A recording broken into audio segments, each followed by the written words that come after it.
એક વખત મહુવાની એક હોસ્પિટલની અંદર હતા, એક ઓપરેશન માટે. હા, એક બાળકીના સમજણની વાત છે. અને એ રમણીકભાઈ એક દેવી પૂજકની બાઈ, દેવી પૂજકની બાઈ, અને એને પથરીનું ઓપરેશન વડલીની અંદર મહુવાની પાસે, અને એક જ હોલની અંદર બધા એના ઉતારા. અને એ બાજુના અમારા અમે ઓપરેશન માટે ગયા હતા, બાજુના ઓપરેશન ખાટલામાં એ બાઈ સૂતી હતી. એના હારે કોઈ નહોતું, વિધવા હશે બિચારી, એના ઘર ધણી નહીં હોય, એના વેશ ઉપરથી એવું લાગતું હતું. અને નાના નાના 2-3 બાળક, 2 દીકરીઓ, એક દીકરો, લગભગ બધાની ઉંમર 10 વર્ષની અંદર. એમાં એક 7 વર્ષની દીકરી હતી, એની માની બહુ સેવા કરતી હતી. ઓલા નાના ભાંડડા બહાર લીમડા હેઠે બેઠા હતા, અને એ સમયે એની માએ ઓપરેશન કરાવેલું, પાટો બાંધ્યો છે, અને હાડીના છેડામાંથી ફાટલો રૂમાલ કાઢ્યો. એ રૂમાલની પોટલીમાંથી લઈ અને એક 50 રૂપિયાની નોટ, એક જ નોટ હતી, એ 50 રૂપિયાની નોટ એણે એની દીકરીને આપ્યું કે બેટા, કાલ રાતના મને ખબર છે તમે મારા ખાટલે ઊભા છો, હા, તમે કંઈ ખાધું નથી, એટલે બેટા એક કામ કરો, હવે મને સારું છે બેટા, તું ઉપાધિ કરતી નહીં. હા, હવે જો મને કાંઈ નથી, આમ જો હાલું ચાલું છું, બોલું છું. હા, તમે રાતે બહુ રોયા, હું ભાનમાં નહોતી ત્યારે, પણ હવે બેટા ઉપાધિ કરતી નહીં. અને એક કામ કરો, રોડની આ સાઈડ દુકાનું છે, એક દુકાનેથી થોડોક ભાગ લઈ અને તમે 3 ભાંડડા ખાઈ લો. આ લો બેટા, બધો ભાગ ખાઈ જજો, તમને જે ભાવે લેજો, તમે મારી ઉપાધિ મને બહુ સારું છે. માં તો છોકરાને એમ જ કહે ને, માથે હાથ મૂકીને એ છોકરી ત્યાં ઓલા 2 ભાંડડા આવ્યા નહીં, ભાંડડા તો રાજી થતા થતા 3 ભાંડડા બહાર નીકળ્યા. મને વિચાર આવ્યો, હા, મેં તો આ બધું આ છોકરા શું કરે છે, શું ખાય છે, મારે જોવું છે. પણ હોસ્પિટલના દરવાજે એ છોકરા ઊભા રહી ગયા, અને 5 વર્ષ કે 6 વર્ષની બાળકી છે ઉંમર, એણે પોતાના ભાંડડાને જે કીધું ને, એ લાગણી છે, એ પ્રેમ છે. એ 5-6 વર્ષના દીકરીના મોઢામાંથી નીકળેલા શબ્દો હતા કે આમ જો, બા પાસે છેલ્લા 50 રૂપિયા છે. શું કીધું? બા પાસે આ છેલ્લા 50 રૂપિયા છે. બાએ કીધું છે કે તમે બહાર જાઓ, કાંઈક ખાઈ લો એમ. હા, પણ જો આ 50 રૂપિયા આપણે વાપરી નાખશું ને તો ઘરે જવાની ટિકિટે રહેશે નહીં. એટલે આપણે જો પાણી પી લો, અને બા પાસે જઈને ખાલી આપણે એટલું કહી દેવાનું છે કે આપણે ખાઈ લીધું છે. છોકરાઓ ઘડીક બજારમાં બહાર આટા મારી અને આવ્યા, આવીને એની માએ પૂછ્યું કે બેટા ખાધા? છોકરીએ કીધું હા પેલી. આને બિસ્કિટ ખાધા,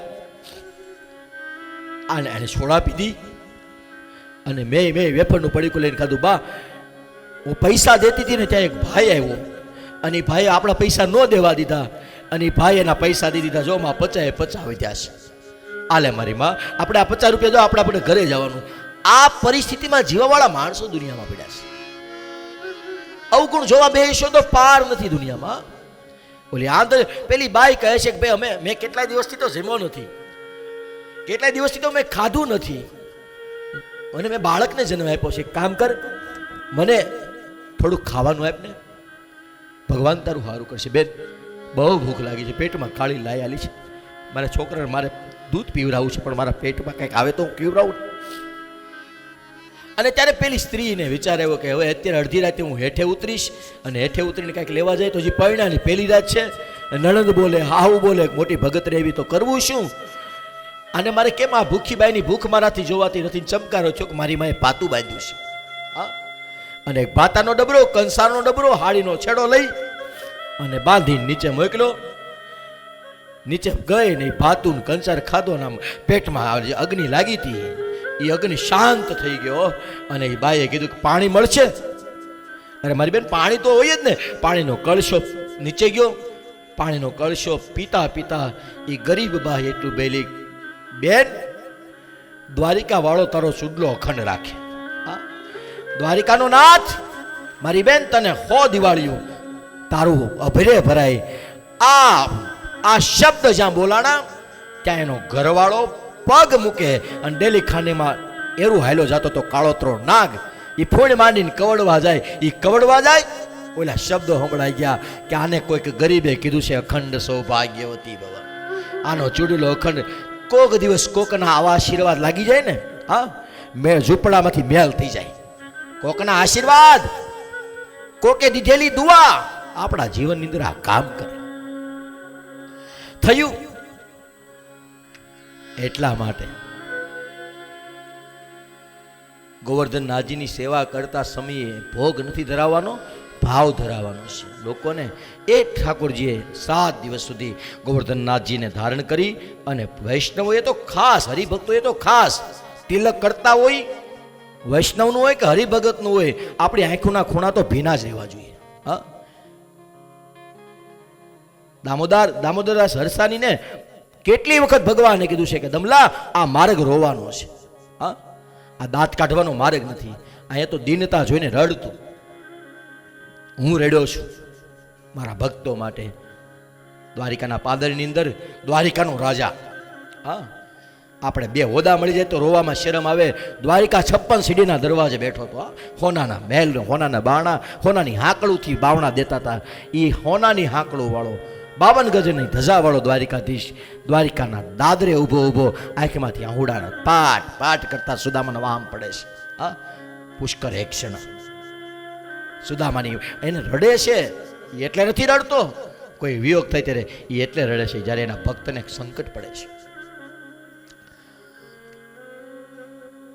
પરમાત્મા ત્યાંથી આગળ જતા ગોપીઓ સાથે મળી અને એક વખત પરસ્પર ગોપીઓ બધાય વાતો કરે છે. કેટલાય સમયથી રાસ નથી રીમાં અને એમાં એક વખત ભગવાને વેણુનાદ કર્યો. સ્વાગતમ વો મહાભાગ પ્રિયમ કિમ કરવાણી વહ. એક વખત ભગવાને વેણુનાદ કર્યો અને વહાળે સાંભળે એટલે ગાંડા થઈ જાય. હા, ઘરના તે કામ કાજ પડતા મૂકીને, ઘરના તે કામ ભૂલી ગઈ સાનને બા ગોપીઓ ઘેરી બની છે. ભૂલી ગઈ સાનને બા ગોપીઓ ગોપીઓ ઘેરી બની છે. કૃષ્ણ રમાડે છે રાસ, ગોપીઓ ઘેરી બની.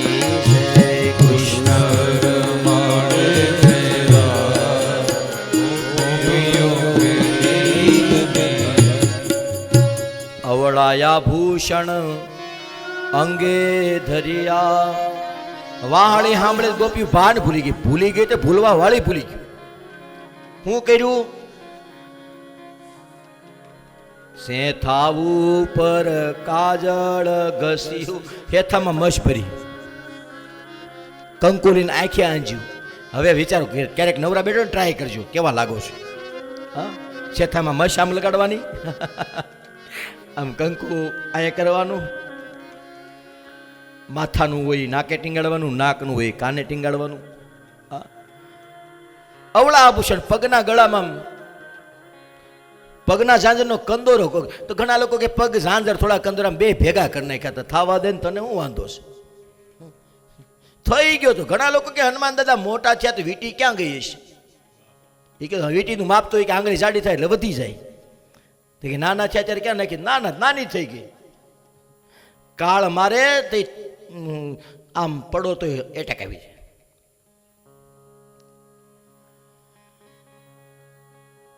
નમો બ્રહ્મણ્ય દેવાય ગૌ બ્રાહ્મણ હિતાય.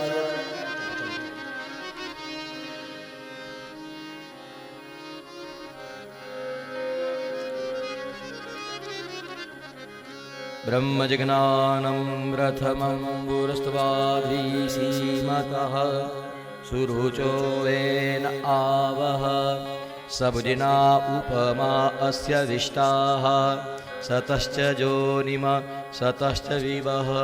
અવળા આભૂષણો પહેરીને ગોપીઓ રાસ લેવા માટે દોડી જાય છે. ગોપીઓ ગઈ, ભગવાને પૂછ્યું કેમ આવવાનું થયું? ભગવાનને કીધું કે ભાઈ તે હવે વાંસળીનો નાદ કર્યો એટલે અમે આવ્યા છીએ. ભગવાને સમજાવ્યા છે કે વાંસળીનો નાદ તો થાય પણ એ નાદ સાંભળીને તમારે અવાય નહીં. કેમ? તો સ્ત્રીનો ધર્મ ઘર છે. સ્ત્રીએ હંમેશા ઘરે જ રહેવું જોઈએ. એમાંય રાત્રે તો કોઈ દી બહાર ન નીકળવું જોઈએ. હા, શાસ્ત્ર ના પાડે કે દી આથમે પછી ઘરની સ્ત્રીએ ઘરની બહાર નીકળાય નહીં. આજે મેં નહીં કીધું દી ઉગે પછી ઘરમાં ન પડ્યું રહેવાય. દી ઉગે એટલે ઘરની બહાર નીકળી જવાનું. ખાલી આદમી બાયુને કીધું નહીં, આદમીને કીધું છે. દિવસે ઘરની અંદર આદમી સારો ન લાગે અને રાત્રે ઘરની બહાર સ્ત્રી સારી ન લાગે. જેને રાધા કૃષ્ણ થવું છે, જેને સીતારામ થવું છે, એના માટે આ બધી વસ્તુ છે. ગોપીઓએ કીધું કે આ બધું કરીએ તો થાય શું? તો કીધું ભગવાન મળે. તો કીધું અમારો ભગવાન તો તું જ છો. ભગવાન બહુ લાંબી વાત છે, પણ વાર્તાલાપ થયો, ભગવાન રાજી થયા અને રાસ રમાડ્યો છે. 6 મહિના સુધી યોગમાએ અંધારું કર્યું. રાસ બરોબર જામ્યો. રાસ જામ્યો ને એટલે બધા ભગવાને આમ નૃત્ય મીડા કરવા. ભગવાન નૃત્ય કરવા મીડા એટલે બધી ગોપીઓને અભિમાન આવ્યું. જોયું કેલા કેવી વાતો કરતો હતો, હવાઈની નામ નહીં, ભૂલી ગયો ને બધું. એ આપણી ભેગા રહી ગમે ભૂલી જાય. ભગવાને કીધું એ વાત ખોટી. હા, ગોપીઓ બધું કબૂલ છે, અભિમાન મંજૂર નથી. ભગવાન અંતર ધ્યાન થઈ ગયા. અંતર ધ્યાન થયા સાથે સાથે રાધાજી પણ જાય છે. રાધાજીને પણ અભિમાન એવું, ભગવાને રાધાજીને પણ છોડી દીધા. રાધાજીને છોડીને ભગવાન અંતર ધ્યાન થયા. અહીંયાથી આગળ જતા ગોપીઓએ બહુ સરસ મજાનું એ ગીત ગાયું, ગોપી ગીત. ગોપી ગીતના 2-3 શ્લોક લઈ. ટાઈમ છે ને બધા પાસે? ના તો કોઈ પડે, હજી સુધી કોઈ ના નથી પાડી. એટલે ના પડાય નહીં. કથા મંડપમાં બેઠા કેમ દાદાને કેમ કેવું કે હવે પૂરું કરો એમ? વાંધો નહીં રમેશભાઈ, થોડુંક હજી હાલે તો વાંધો નહીં. હજી આપણે વરઘોડો ને બધું લાંબુ છે ને એટલે પૂછું છું. પણ સુંદર મજાના શ્લોક, આપણે 2-4 શ્લોક. ભાગવતમાં 10મ સ્કંદ એ ભગવાનનું હૃદય છે. હા, અને 10મ સ્કંદની અંદર રાસ પંચાધ્યાયના 5 અધ્યાય એ ઠાકોરજીના 5 પ્રાણ છે ને એમાં ગોપી ગીત એ તો ભગવાનનું મન છે. એટલે આવો ગોપી ગીત હું ગાઉં, તમે ગાવ છો? કોણ ગાશે? લે દાદા રાખો, આપણે બધાએ ગાઈએ. જયતિ તેધિકમ જન્મના વ્રજ. જયતિ તે અડધું જન્મના વ્રજ. એટલે આપણે નથી બોલતા એકડે એકો એમાં. જયતિ તેધિકમ જન્મના વ્રજ. જયતિ તેધિકમ જન્મના વ્રજ. શ્રયત ઇન્દિરા શશ્વદત્રહી. શ્રયત ઇન્દિરા શશ્વદત્રહી. દૈત દૃશ્યતા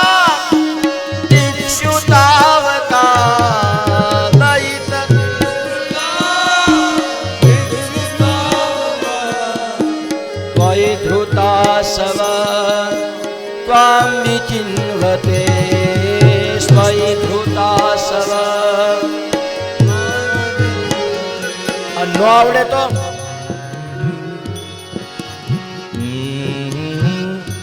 બોલો. દાદા એમાંય નથી મજા આવતી તો હિન્દી ગીત આવડે છે ઈ ગાઓ. पंछी बनूं उड़ता फिरूं मस्त गगन में. पंछी बनूं उड़ता फिरूं मस्त गगन में. आज मैं आजाद हूँ दुनिया के चमन से. आज मैं आजाद हूँ दुनिया के चमन से.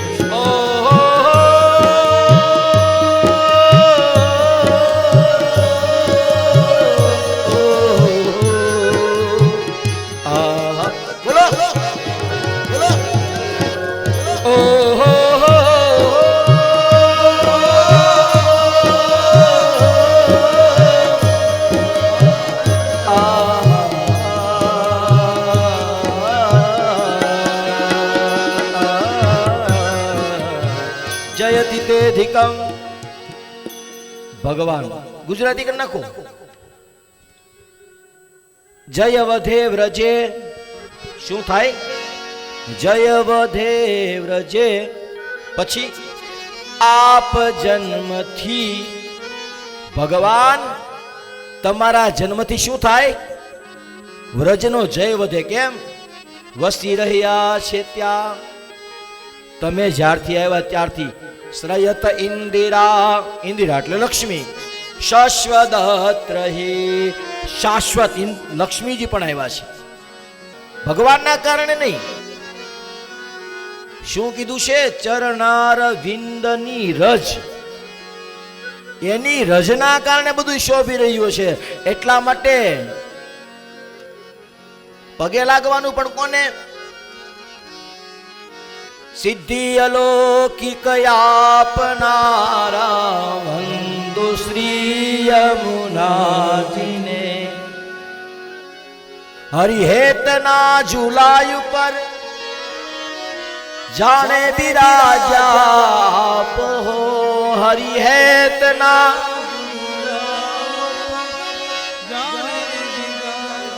હૈયા ઉપર, હેત એટલે હૈયું. આપણે હાલંડું ગાય ને, આપણે હાલંડું ગાય ને પેલા, એ તમે ઝૂલો તો તમને ઝુલાવું મારા લાલ. ગાઓ. હૈયામાં બાંધ્યો હિંચકો તમે ઝૂલો તો તમે ઝુલાવો મારા.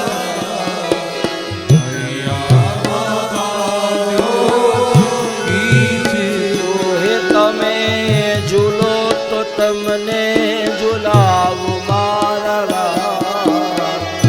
હૈયામાં બાંધ્યો